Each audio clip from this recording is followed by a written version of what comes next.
This is the cheapest gaming monitor you can buy in Singapore right now. At 199 Singapore dollars, the Tecgear Prime 27 is one of the two options available if you're trying to buy the cheapest high refresh rate gaming monitor. But is it even worth it? Let's start off with the good stuff, and well, the gaming performance is really nice. It's actually verifiably 165Hz. So it definitely is a substantial and noticeable upgrade over your average 60Hz display. It is noticeably more buttery, smoother and clearer than one of those 60Hz 1080p displays that you are probably coming from if you're buying something in this price range. The motion clarity of this display is quite respectable too. Its pixel response time is rated at 2 milliseconds, though I doubt that is actually the case here. And while it doesn't have any sort of backlight strobing or pixel overdrive to reduce blur even further, it's not so bad that it's like a smeary, ugly mess. For the price, I'll definitely say the clarity, the smoothness are fine, if not excellent. It also has FreeSync, which means if your PC is struggling to run a game at above 165 FPS consistently, you can prevent screen tearing with variable refresh rate. The glossy coating of this display is also something that I do like quite a bit. Now, this is subjective, but depending on your use case, it can be both good or bad. The gloss does mean reflections are stronger if you have strong, bright light sources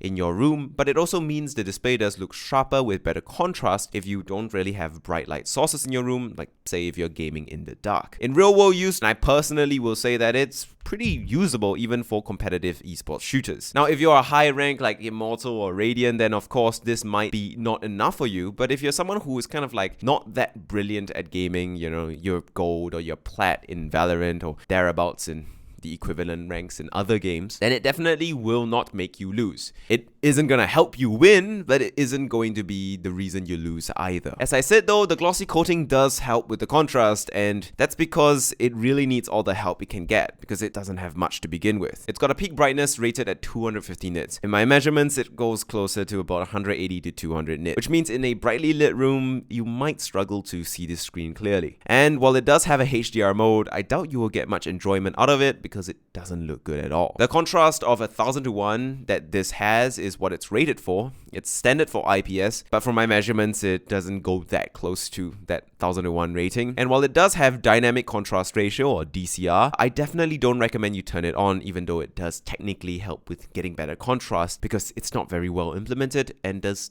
seem to flicker quite a bit. The colors of this display too are unimpressive. It isn't garbage, but it's not really great. It's not accurate, it's not saturated, it's kind of washed out. You could crank up the saturation digitally though if you really needed more pop for your games or for your movies or your shows, though of course this is quite a suboptimal thing. Honestly though, it is quite forgivable because you do get a pretty high refresh rate and high level of gaming performance for the price. And it's clear to see that the budget went into the gaming direction rather than the visual image quality direction with this monitor. But for me, the biggest annoyance is definitely the stand that it comes with, which is much less forgivable. Because the stand that this monitor comes with is extremely poorly built, it feels like it's going to tip over and has basically no adjustment. It has some level of tilt, but really it tilts me more than it tilts itself. This means that unless you're securing down the monitor with some sort of heavy weights, cable tie, some jank solution so it doesn't fall over, you probably want to be getting some sort of aftermarket stand or aftermarket monitor arm, which will add a good $20 to $30 to your cost. Personally, I would be fine with this monitor having a cheap monitor stand, since it is a cheap monitor after all. But I think the stand that is included in here, which is literally a thin piece of aluminium, is really below the bare minimum of what a monitor stand should be. At the very least, a monitor stand needs to be something that can hold your screen up, that you can trust to not tip over, which is like the bare minimum, and this doesn't even meet that. I can't trust this to hold any monitors because I constantly feel like it's going to fall over, it's going to constantly tip over, it's very unstable. And if you're someone who maybe has a bad game at Valorant and you're raging and you slam your table once, my fear is that the vibrations in the table might result in your monitor tipping over. So then, should you buy the Tecgear Prime? Even when you add $30 to the monitor's price for a decent aftermarket stand,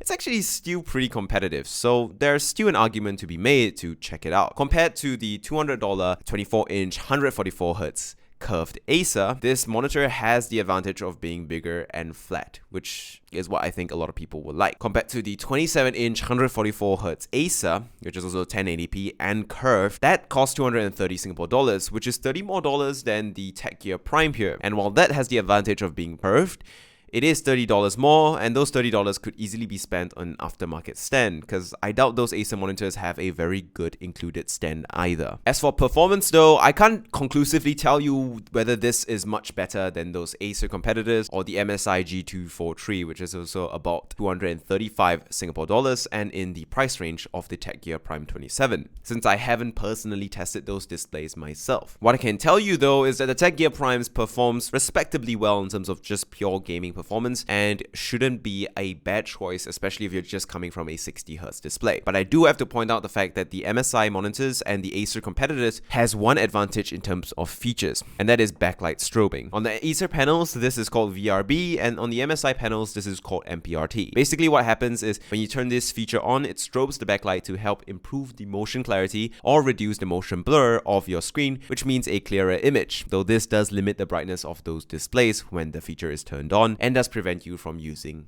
FreeSync. However, the efficacy of the implementation of this feature on the Acer and the MSI can't be assured since I haven't personally tested it, but that is something that you might want to keep in mind when deciding between this and the Acer and the MSI. I would actually personally say that if like you're a sweaty esports gamer and all you're going to be playing is Counter-Strike or Valorant, these kinds of high-level competitive gameplay, probably would want to go for a 24-inch display that has backlight strobing. If you're more of a casual gamer and you don't really care so much about things like backlight strobing for motion clarity, then the Tecgear Prime at 199 Singapore dollars seems like a very interesting and compelling option. The only issue is you probably want to be ordering a monitor arm or a monitor stand that is of decent quality to go along with this monitor, because while $30 might seem like a lot, it definitely will be worth a lot more when you realize it's preventing your $200 monitor from falling over and breaking in half. And with that, thank you guys so much for watching. Make sure you like and subscribe. Consistent,